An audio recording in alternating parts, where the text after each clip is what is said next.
Welcome back to Get Connected. I'm your host, Con Jackson. And a condition our kids face in an alarming number is those that are diagnosed with ADD and ADHD. Joining us right now is a developmental pediatrician, Dr. Quinn, who's going to give us more insight into this and how we can treat our kids better. Dr. Quinn, welcome to Get Connected. Con, hi. Doctor, what is your personal emotional feel about how many of these kids are being diagnosed with ADD? I think that these are kids who really deserve a break. I can empathize with them. I have ADHD as well.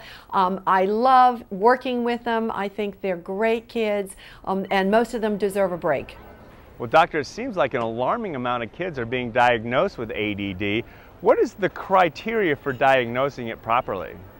Well, we have certain criteria that we use for the diagnosis, and if we follow those criteria, we can make an accurate diagnosis of the disorder. We look for symptoms. This is a historical diagnosis. We look for symptoms. We look for how long these symptoms have been present, and are they out of proportion to what we find usually for this particular child's age. So that we do have criteria that we use to make the diagnosis. Does ADD and ADHD have a spectrum, or does one diagnosis fit all? Absolutely not. Everyone is unique. Everyone has unique needs. They present with different symptoms, and these all need to be addressed individually. There are lots of treatment options as well. Although we do use multimodal treatment, that means we do several different things for the child to make their life and their family's life better, to help them be more successful at school. So we'll use medication. We'll also use behavior management. We may use tutoring. We may use coaching. Certainly exercise helps. Some people use meditation.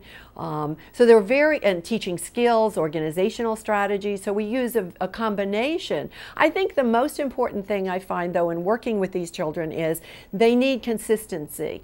They need consistency in any behavioral program we put forward for them, but they also need consistency in medication treatment. You can't use it one day, not use it another.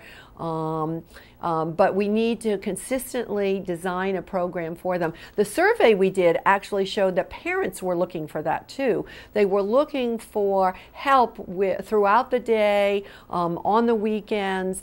They wanted more flexibility and control, though. They wanted to be part of the team. They wanted to have options that allowed for different treatment on longer school days and maybe shorter treatment for other activities at different times of the day on the weekends.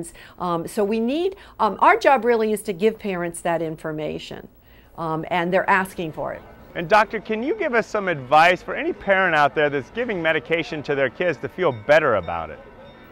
Well, I think first of all, they need to have all their questions answered. They need to make sure that they discuss with the prescribing physician and make sure that all their questions have been answered. They need to discuss the options.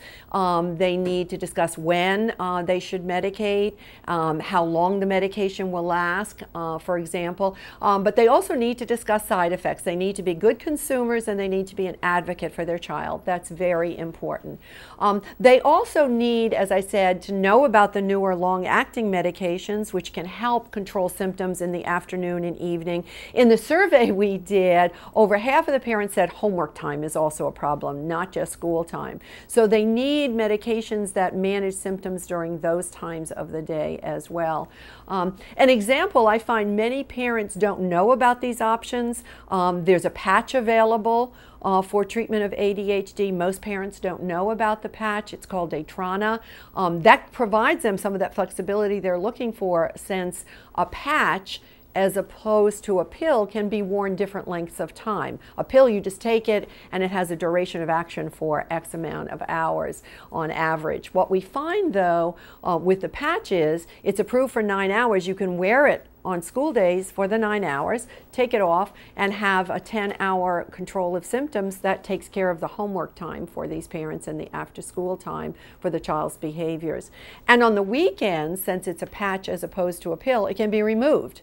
For example, if the child sleeps later or has an activity later in the day on the weekend, they can apply the patch before they go to the event and take it off when they get home, getting some flexibility. Parents don't know about this. They need to discuss this, they need to have their questions answered, and then provide some consistency in the treatment of symptoms so that their child always feels that they do have control of their behaviors. And now, what are some resources that parents can follow up with some of the great advice you've given to us today? Well, if they want more information about ADHD just in general, or they want information about the survey or about treatment options, they can go to attitudemag.com. That will give them lots of information. Attitude Magazine is the largest consumer magazine on ADHD. If they want more information about the patch, for example, that I just gave them, they can go to daytrana.com. But those are both good places to get more information about things we were just talking about. Well, Doctor, thanks for those resources. Thanks for your advice today and your passion to help our kids. Thank you, Con. Thank you for having me. It was great having Dr. Quinn join us, but now we're going to return our attention to Prague. So much to discover as we're coming to you from Old Town Square, which dates back to the 12th century. All kind of secrets are waiting for us to discover when we come back. Thank you so much for watching. Are you tired of negative news? We are. And that's why we're creating a movement. By keeping it real. With what you need to know. It's more than what's happening. It's bringing hope back to our lives. So go to contv.com and join our movement.